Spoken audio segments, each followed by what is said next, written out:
Adnan water tank लाए हैं खास एंटी बैक्टीरियल वाटर टैंक्स, जिससे आपको मिले शुद्ध पानी हमेशा।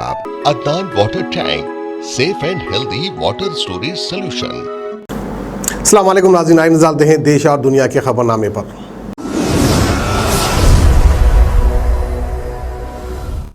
सच न्यूज के खबरनामे में आप सबका इस्तकबाल है। आज की सबसे बड़ी खबर आ रही है, दिल्ली के विकासपुरी में यूके नर्सिंग होम में आग लग गई। जी हाँ, मरीजों को दूसरे अस्पताल में फौरन शिफ्ट किया जा रहा है। कुछ मरीजों को अभी भी शिफ्ट करने का काम जारी है। नर्सिंग होम में कुछ कोरोना मरीजों का इलाज भी चल रहा था। बता दें कि नर्सिंग होम की पहले मंजिल पर बने स्टोर रूम में यह आग लगी। नर्सिंग होम में मौजूद मरीजों को दिल्ली पुलिस और अस्पताल के स्टाफ ने दूसरे अस्पताल में फौरन शिफ्ट कर दिया। सभी मरीजों को बाहिफाजत बचा लिया गया। किसी के हताहत होने की कोई खबर अभी नहीं आ रही है। यहाँ कुल 26 मरीज भर्ती थे, जिनमें से 17 को कोरोना हुआ था। अस्पताल स्टाफ की मदद से सभी को सुरक्षित बचा लिया गया है। 11 बजे के आसपास नर्सिंग होम की तरफ से आग लगने की खबर आई थी, जिसके बाद मौके पर दमकल कर्मियों की टीम पहुंच गई और आग पर काबू पाने में जुट गई। वहीं अगली बड़ी खबर आ रही है वेस्ट बंगाल से, जहां पर तीसरी बार ममता बनर्जी ने अपनी सरकार बनने जा रही शपथ ली। ये शपथ ग्रहण समारोह राजभवन के टाउन हॉल में हुआ है। वहीं बाकी विधायकों का शपथ ग्रहण गुरुवार और शुक्रवार यानी कि थर्सडे और फ्राइडे को होगा। सुबह 10:45 पर राजभवन के टाउन हॉल में ममता बनर्जी ने अपनी शपथ ली। इस शपथ समारोह में क्रिकेटर सौरव गांगुली, पूर्व मुख्यमंत्री बुद्धदेव भट्टाचार्य, वाम मोर्चा से विभान मोस, बीजेपी प्रदेश अध्यक्ष दिलीप घोष की भी शपथ ग्रहण समारोह को इन्विटेशन मिला है। वहीं एक और बड़ी खबर दिल्ली से आ रही है और हैरत अंगेज खबर है कि दिल्ली पुलिस ने रेमडेसिविर इंजेक्शन की कालाबाजारी करने में 4 लोगों को गिरफ्तार किया है। अहम आरोपी और मास्टरमाइंड मूलचंद की एक नर्स भी शामिल है इसमें। इन पे इल्जाम है कि इस गैंग ने लोगों को एक इंजेक्शन के लिए 70,000 रुपए तक मांगे हैं। आरोपियों के पास से रेमडेसिविर इंजेक्शन की वाइल भी बरामद हुई है। पकड़े गए आरोपियों की पहचान विपुल वर्मा, विशाल कश्यप, शुभम और नर्स ललितेश के तौर पर हुई है। दिल्ली पुलिस के अफसरों ने बताया कि इस मामले में मुख्य यानी कि अहम आरोपी ललितेश ही है, जो कि मूलचंद में नर्स है। ये नर्स ही इस पूरे गैंग की मास्टरमाइंड है, जो कि एक इंजेक्शन की कीमत को 70,000 में वसूल रही थी। एक और दुख भरी खबर आ रही है कर्नाटक से, जहां पे ऑक्सीजन की कमी की वजह से 7 लोगों की ऑन दी स्पॉट मौत हो गई। कलबुर्गी के अस्पताल में 4 और बेलगावी में 3 मरीजों की अब तक मौत हो चुकी है। हैरानी की बात यह है कि इससे पहले भी चामराजनगर में 2 दिनों में ऑक्सीजन की कमी से 24 लोगों की मौत हुई थी और अब 7 लोगों की मौत और हो गई है। एक और बड़ी ताजा तरीन खबर बंगाल के हिंसा से आ रही है, जहां पे वेस्ट बंगाल में काफी हिंसा की इमेजेस वायरल हो रही हैं, वीडियोस वायरल हो रही हैं। उसी में 400 भाजपा कार्यकर्ता आसाम भाग चुके हैं। दावा आ रहा है असम सरकार में मंत्री हेमंत बिस्वा शर्मा ने किया है, कि उन्होंने बताया है कि जब से विधानसभा चुनाव के नतीजे निकले और हिंसा हुई है, करीब 300 से 400 भाजपा के कार्यकर्ता बंगाल से अपनी जान बचाने के लिए आसाम पहुंच चुके हैं। जहां एक तरफ हिंसा की वीडियोस काफी वायरल हो रही हैं, वहीं दूसरी तरफ लोगों का और न्यूज चैनल्स का दावा है कि वो वीडियोस काफी पुरानी भी इस्तेमाल की जा रही हैं, ताकि आग में घी डालने वाला काम हो सके। जी हाँ, 1-2 केसेस तो कंफर्म हुए हैं, लेकिन इसके अलावा जो भी वीडियोस ट्विटर पे या सोशल मीडिया पे वायरल हो रही हैं, वो सब की सब फर्जी हैं। एक और बड़ी ताजा तरीन खबर आ रही है हाईकोर्ट से, जिसमें हाईकोर्ट ने बयान में कहा है कि सरकार अंधी हो सकती है, अदालत नहीं। ऑक्सीजन के लिए पूरा देश रो रहा है और दिल्ली हाईकोर्ट ये देख रहा है।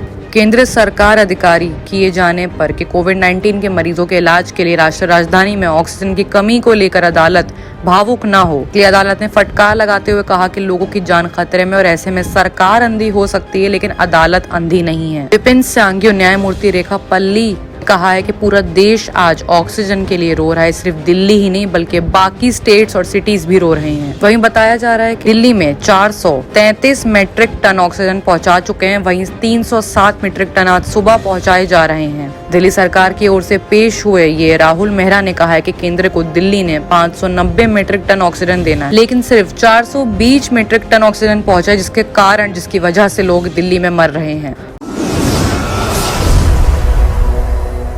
वहीं अगली बड़ी खबर आ रही है हमारे प्रधानमंत्री नरेंद्र मोदी को लेकर, जिन्होंने बंगाल हिंसा पर अपनी चिंता जताई है। बंगाल विधानसभा चुनाव के रिजल्ट्स आने के बाद ही राज्य में कई बार हिंसा के मामले सामने आए, लेकिन अभी ये मामले थमने का नाम नहीं ले रहे हैं। कह रहे हैं कि बंगाल में खून खराबा जारी है। ऐसे में विधानसभा चुनावों के बाद जिन बीजेपी कार्यकर्ताओं की मौत हो गई, प्रधानमंत्री नरेंद्र मोदी ने हिंसा पर चिंता जताते हुए राज्यपाल जगदीप धनखड़ से बात की है। वहीं भाजपा के राष्ट्रीय अध्यक्ष ने बंगाल दौरे का फैसला किया है। राज्यपाल जगदीप धनखड़ ने मंगलवार यानी कि ट्यूसडे को इसमें जानकारी दी। उन्होंने कहा है कि प्रधानमंत्री नरेंद्र मोदी ने उन्हें फोन किया और बंगाल हिंसा को लेकर कहा है कि राज्य में हिंसा बरपता है, आगजनी है, लूट है, हत्याएं हैं और वो बेरोक टोक जारी हैं। ऐसे में राष्ट्रीय अध्यक्ष जेपी नड्डा का कहना है कि बंगाल में सत्ता पर बैठने के लिए खून रंजित राजनीति को भाजपा कभी बर्दाश्त नहीं करेगी। उन्होंने ममता जी को भी निशाना साधा। उन्होंने कहा कि ममता जी का राजनीति ढोंग और जिस तरह वो कहती हैं कि वो शांति लाना चाहती हैं, तो क्या ये शांति के तरीके हैं? आखिर में उन्होंने ये भी कहा कि हम उसका पर्दाफाश करेंगे। गौरतलब बात यह कि ममता बनर्जी फिलहाल इस मामले पर कुछ भी नहीं कह रही है। वो अपनी शपथ की तैयारियां कर रही थी और शपथ ले चुकी हैं।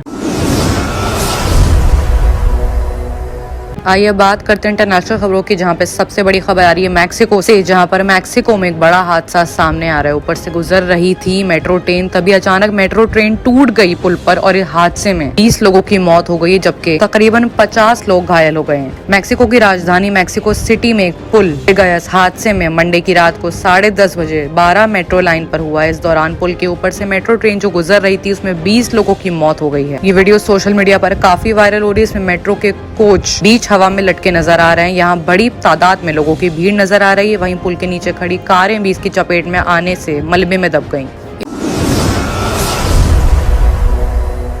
एक और बड़ी खबर आ रही है श्रीलंका से, जहां पे नौसेना ने 86 हिंदुस्तानियों को गिरफ्तार कर लिया है। ये 86 हिंदुस्तानियों पर इल्जाम है कि ये इलीगल तरीके से घुसने की कोशिश कर रहे थे, इसलिए इस इल्जाम के तहत इनको गिरफ्तार कर लिया गया है। वहीं महामारी को देखते हुए निगरानी काफी बढ़ा रही है। श्रीलंका वालों ने काफी ज्यादा एहतियात के नियम बना लिए हैं। उन तमाम आरोपियों की जो शनाख्त है वो मछुआरे के तौर पर हो रही है और इन केसेस में आमतौर पर कई महीनों तक जेलों में रहना पड़ता है और कभी कभी साल भी लग जाते हैं।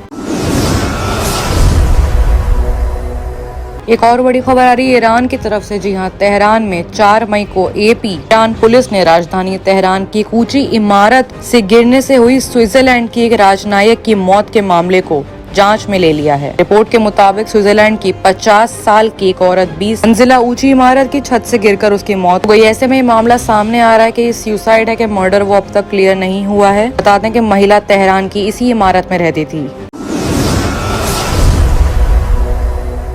एक और बड़ी खबर आ रही है अफगानिस्तान से, जहाँ पे स्कूल के बाद बम फटने से काफी लोग घायल हो गए हैं। 21 लोगों की घायल होने की खबर आ रही है। घायलों में ज्यादातर स्टूडेंट्स थे। फिलहाल घायलों को नजदीकी अस्पताल में भर्ती कराया गया है। बताया जा रहा है कि कम से कम 10-13 साल के लोग उस घायलों की उम्र में शामिल हैं। उनमें से 3 घायलों की हालत काफी नाजुक बताई जा रही है और अभी तक किसी भी संगठन ने इसकी जिम्मेदारी नहीं ली है। वहीं स्वास्थ्य विभाग के प्रमुख अब्दुल जब्बार ने इस पर अपनी चिंता जताई। आपको बता दें कि अफगानिस्तान में इस तरह के मामले आए दिन सामने आते रहते हैं, जहाँ पर बमबारी और गोलीबारी चलती ही रहती है। बाकी की तमाम खबरों के लिए देखते रहिए सच न्यूज। अदनान वाटर टैंक लाए हैं खास एंटी बैक्टीरियल वाटर टैंक्स। इसके 4 लेयर जो आपके टैंक को रखे 100% यूवी प्रोटेक्शन, जो टैंक में बैक्टीरिया पनपने न दे, जिससे आपको मिले शुद्ध पानी हमेशा। अदनान वाटर टैंक पानी को रखता है सेफ और हेल्दी हर मौसम में। अदनान वाटर टैंक्स ने प्रदूषण और जरासीम से पानी को बचाने के लिए थ्रेडिंग लॉक लिड सिस्टम की शुरुआत की है। Adnan heavy duty water tank को इसके गुणवत्ता, मजबूती, टिकाऊ और खूबसूरती के लिए भारत भर में पसंद किया गया है। अदनान वाटर टैंक अपने ग्राहकों को 100% संतुष्टि प्रदान कर रहा है और ये हमें बताता है कि ये भारत के कई हिस्सों से जुड़ा हुआ है। Adnan water tank, safe and healthy water storage solution.